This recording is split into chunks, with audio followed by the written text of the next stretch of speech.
Doctor Vijayakanth ஐயா அவர்களை வந்து என்னைக்குமே மறக்க முடியாது. 21 கோடி ரூபாய் மதிப்புள்ள ஒரு இடத்த வந்து நரிக்குறவர்களுக்கு வந்து கொடுத்துருக்குறாங்க. மீடியா தான் நான் முதல்ல குறை சொல்லுவேன். நான் இப்போ இருக்கிறேன் பேசுகிறேன்னா அது காரணம் கேப்டன் தான். வந்து வடிவேலு இந்த எக்ஸ்எம்எல்ஏ எல்லாம் ஏன் கேட்குறீங்க? அவனுங்களாம் ஒரு ஆள். அவனுங்க கேப்டனோட நிலையில கூட நெருங்க முடியாத ஒரு நாய்ங்க அவனுங்க.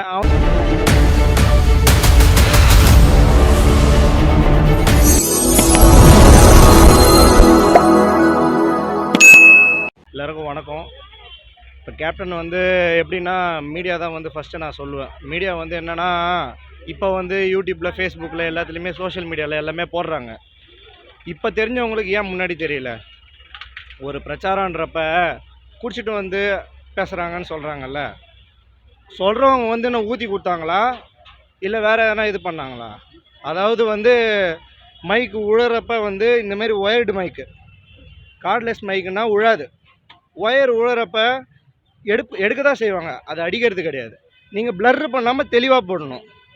எதுவுமே பண்ணாமல் மக்களை வந்து ஏமாத்துற மாதிரி இன்னும் இதெல்லாம் வந்து சரி கிடையாது. மீடியா தான் நான் முதல்ல குறை சொல்லுவேன். குறைன்னா இருக்கிறத தான் சொல்லுவேன். இப்படி ஒரு ஈனத்தனமான ஒரு காசை தான் வந்து வாங்குறாங்க. யார் பண்ணாங்களோ அவங்கள சொல்கிறேன். மீடியா தான் வந்து மக்கள்கிட்ட எல்லாத்தையுமே சேர்க்கும், எல்லாமே பண்ணும். மீடியா வந்து தப்பாக போர்ட்ரேட் பண்ணி பண்ணால் இப்போ இந்த மனுஷனோட நிலமை பாருங்கள். நல்லது பண்ண வந்ததுக்கு துரோகத்தால் வீழ்த்தப்பட்டவர் தான் கேப்டன். நானும் கேப்டனால் பயனாளி ஆனவர் தான். நான் இப்போ இருக்கிறேன் பேசுகிறேன்னா அது காரணம் கேப்டன் தான். மீடியா வந்து சரி, எதுக்கு வந்து வடிவேலு இந்த எக்ஸ்எம்எல்ஏ எல்லாம் ஏன் கேட்குறீங்க? அவனுங்களாம் ஒரு ஆள். அவனுங்க கேப்டனோட நிலையில கூட நெருங்க முடியாத ஒரு நாய்ங்க அவனுங்க. அவனுங்களை பற்றி எதுக்கு பேசி ஆளாளுக்கு பெரிய இதுவாக ஆக்கி நிற்கிறீங்க? அவனுங்களாம் இது பண்ணக்கூடாது. நடிகர் சங்கத்தில் பேர் வைப்பாங்க, வச்சு தான் ஆகணும் அவங்க. அது நம்ம முடிவு பண்ணுறது கிடையாது. ஆனால் அவங்க வச்சு தான் ஆகணும் கேப்டனுக்கு. ஏன்னா அதுக்கு எவ்வளோ அவர் போராடி இருப்பாருன்றது எல்லாருக்குமே தெரிஞ்ச ஒரு ஓப்பனான ஒரு வெளிச்சம். இது வந்து கேப்டன் இல்லைன்னா நடிகர் சங்கம், நடிகர் புதுசாக வந்திருக்கிற திரை இயக்குனர் ஆகட்டும், தயாரிப்பாளர் ஆகட்டும், யார் எங்கே போனாங்க? அவங்க எல்லாருக்குமே முன்ன இருந்த ஆளுக்கு எல்லாமே தெரியும். அதே மாதிரி கேப்டன் ஒரு படத்துக்கு வந்து ஒரு வருஷத்துக்கு 18 படம் நடிச்சுக்கிறார். அதெல்லாம் போடுங்க. அவர் வந்து இந்திய குடிமகனுக்கான விருது வாங்கியிருக்கிறாரு, புரட்சி தலைவர் அந்த எம்ஜிஆர் அவார்டு வாங்கியிருக்கிறாரு, டாக்டர் அவார்டு வாங்கியிருக்கிறாரு, கலைமாமணி அவார்டு வாங்கியிருக்கிறாரு. இதெல்லாம் போடுங்க. இதெல்லாம் விட்டுட்டு தேவையில்லாத வந்து குடிச்சிட்டு பேசுகிறாங்க, இதுமாரி பண்ணுறாங்கன்னா நான் தான் கேட்குறேன். குடிச்சிட்டு பேசுகிறாங்கன்னா ஊற்றி கொடுத்தது யார்? லோக்கலில் இருக்கிறவனே வந்து நல்லா குடிக்கணும்னு நினைப்பான். இதெல்லாம் வந்து ஒரு தப்பான ஒரு கருத்து. பின்பமாக மக்களை வந்து ஏமாற்றத்துக்கு பண்ணுற இந்த விஷயம்லாம். இதனால் வந்து நான் மீடியாவுக்கு சொல்கிறது என்னென்னா, இந்த விஷயம் கிடையாது. நீங்கள் மட்டும்தான் வீட்டுக்குள்ளே சோஷியல் மீடியாவில் எல்லாத்துலேயுமே போவீங்க. தயவு செஞ்சு கரெக்டான ஒரு மெசேஜை போடுங்க.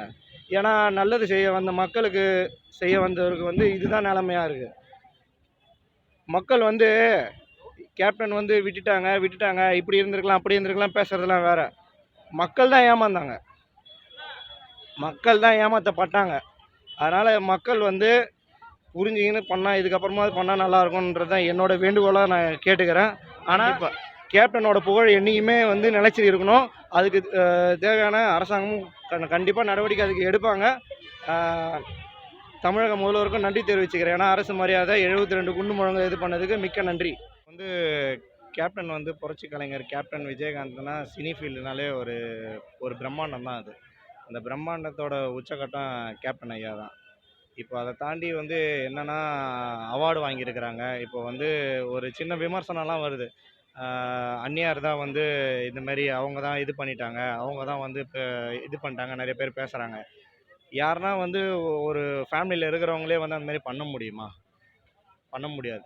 அப்படி பண்ணுற இப்போ மீடியா ஆல்ரெடி போட்டிருப்பாங்கல்ல, இந்தமாரி பண்ணிட்டாங்கன்னு சொல்லி வெளியே பரப்புகிறாங்கல்ல, அவங்க ஃபேமிலியில் ஒரு வேளை இந்தமாரி இருந்திருக்கலாம். ஆனால் அதே எல்லா இடத்துலையும் இருக்குன்னு நம்ம சொல்ல முடியாதுல்ல. ஆக்சுவலாக தப்பான ஒரு பொய் புகாரை வந்து சொல்லக்கூடாது. அதே மாதிரி ஒரு 18 படம் ஒரே வருஷத்தில் 18 படம் நடிச்சுக்கிறாரு.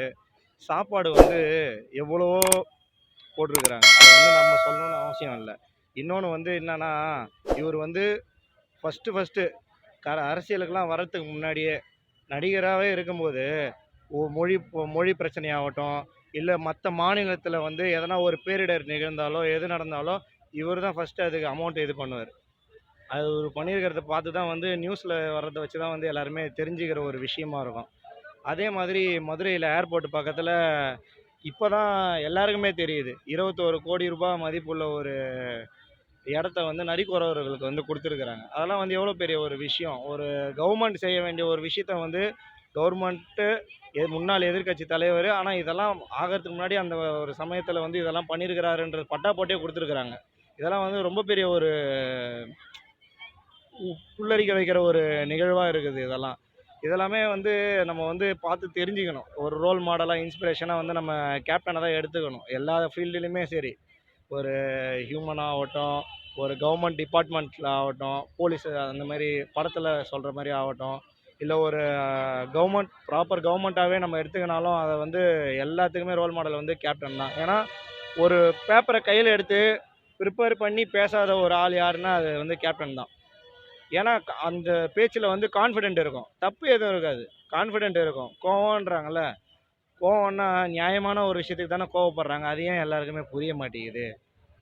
எங்கே விடுறாங்க? அதுதானே பிரச்சனை. அடுத்து வந்து இன்னொன்று என்னன்னா, இந்த மாதிரி மறைந்த முன்னாள் முதலமைச்சர் புரட்சித் தலைவர் எம்ஜிஆர் ஐயாவாக இருக்கட்டும், புரட்சித் தலைவி ஜெயலலிதா அம்மையாராக இருக்கட்டும், இவங்கெல்லாம் வந்து முதலமைச்சராக இருக்கும்போது இறந்தவங்க. இவங்களுக்கு எம்ஜிஆரோட ஐயா டெத்தப்போ சோஷியல் மீடியா, எந்த ஒரு மீடியா இதெல்லாமே எதுவுமே கிடையாது. அவர் படத்தால் பார்த்து அரசாங்கத்தால் அவர் வந்து என்ன செஞ்சுருக்காங்களோ அதன்படி தான் அப்பயே வந்து எவ்வளோ கூட்டம் வந்தது. இப்போ வந்து இவர் வந்து கரண்ட் சிஎம் கிடையாது. எந்த ஒரு கவர்மெண்ட் போஸ்டிங்கும் இல்லை. ஆனால் வந்து இவருக்கு இவ்வளோ மக்களோட செல்வாக்கு வருது அப்படின்னா எதை பேஸ் பண்ணி வருது? இதெல்லாம் வந்து காசு கொடுத்த கூட்டம் கிடையாது. தானாக வந்து இவர் மேலே ஒரு நம்பிக்கை, ஒரு பற்று இருக்கிறவங்க தான் வருவாங்களே தவிர, இதெல்லாம் காசு கொடுத்த கூட்டமாக அன்றைக்கி வந்தாங்க. அதுமாரி காசு கொடுத்து வர கூட்டமாக இந்த ஒரு சமயத்துலேயும் அந்த மாதிரி பண்ண முடியாதுல்ல. அவங்கவுங்களுக்கு பற்று இருக்கும். கலைஞர் ஐயாவாக இருக்கட்டும், எம்ஜிஆர் ஐயாவாக இருக்கட்டும், ஜெயலலிதா அம்மாவாக இருக்கட்டும், எல்லாருக்குமே வந்து அவங்க வந்து பதவியில் இருந்தாங்க. அவங்க கலைஞர் ஐயாலாம் வந்து முன்னாள் 5 டைம் பீரியடில் இருந்தாங்க. இவங்க வந்து இப்போது பீரியடில் இல்லாதப்போ இவ்வளோ ஒரு டிராஃபிக், இவ்வளோ ஒரு கூட்டம், எவ்வளோ ஒரு கண்ணீர் மல்க எல்லாமே வந்தாங்க தெரியுமா? அதெல்லாம் வந்து இதெல்லாமே வந்து ரொம்ப பெரிய ஒரு விஷயம். இது எல்லாருக்குமேலாம் நடந்துடாது வாழ்க்கையில். இவர் என்றைக்குமே வந்து இருந்தாலும் நம்மளை வழிநடத்துவார் அப்படின்ற ஒரு இதில் தான் எல்லாருமே போகிறோம். ஆனால் இவர் வந்து புரட்சி கலைஞர் கேப்டன் டாக்டர் விஜயகாந்த் ஐயா அவர்களை வந்து என்றைக்குமே மறக்க முடியாது. ஏன் சொல்கிறேன்னா எல்லாமே அவராக தான் இருப்பாங்க. நான் எல்லாமே சொன்னதான். ஒரு தேசப்பற்றுக்கு ஒரு உதாரணம் அவர் தான். நம்ம வந்து ஒரு நேஷனல் அந்த போனால் ஏஞ்சி நிற்கிறோமா?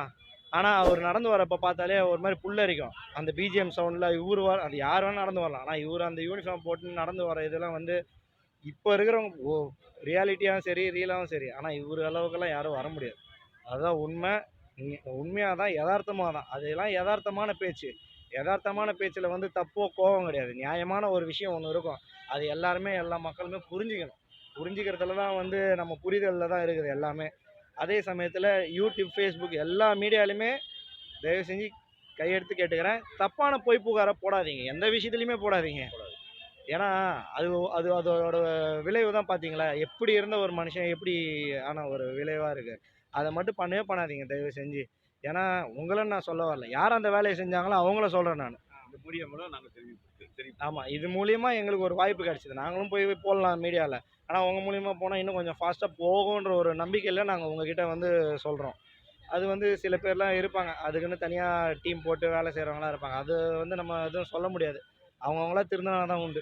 ஓகே. ஜெய்ஹிந்த்.